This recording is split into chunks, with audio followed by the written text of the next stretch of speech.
After the death of Saul, when David had returned from striking down the Amalekites, David remained 2 days in Ziklag. And on the third day, behold, a man from Saul's camp came, with his clothes torn and dirt on his head. And when he came to David, he fell to the ground and paid homage.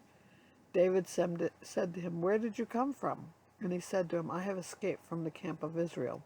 And David said to him, "How did it go? Tell me."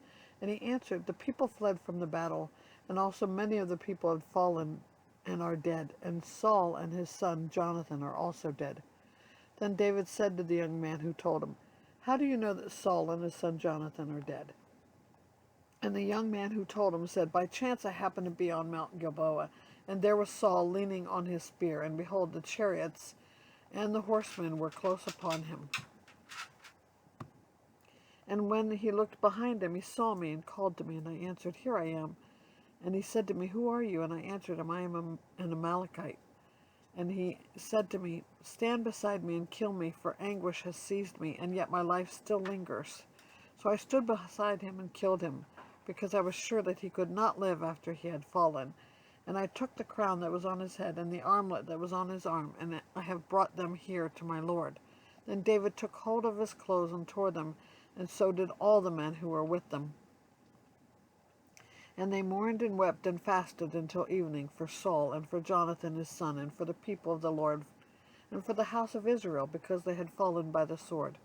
And David said to the young man who told him, "Where did you come from?" And he answered him, "I am the son of a sojourner, an Amalekite." David said to him, "How is it you were not afraid to put your hand to destroy the Lord's anointed?" Then David called one of his young men and said, "Go execute him." And he struck him down so that he died. And David said to him, "Your blood be on your head, for your own mouth has testified against you, saying, 'I have killed the Lord's anointed.'" And David lamented with this lamentation over Saul and Jonathan his son. And he said, It should be taught to the people of Judah. Behold, it is written in the book of Jasher. He said, Your glory, O Israel, is slain on your high places. How the mighty have fallen. Tell it not in Gath. Publish it not in the streets of Ashkelon. Lest the daughters of the Philistines rejoice, lest the daughters of the uncircumcised exult. You mountains of Gilboa, let there be no dew or rain upon you, nor fields of offerings. For there the shield of the mighty was defiled, the shield of Saul, not anointed with oil. From the blood of the slain, from the fat of the mighty, the bow of Jonathan turned not back, and the sword of Saul returned not empty. Saul and Jonathan, beloved and lovely, in life and death, they were not divided. They were swifter than eagles, they were stronger than lions. You daughters of Israel swept over Saul, who clothed you luxuriously in scarlet, who put ornaments of gold on your apparel.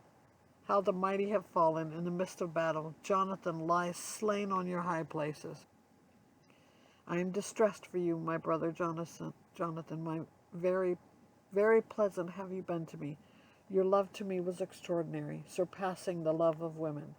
How the mighty have fallen, and the weapons of war perished.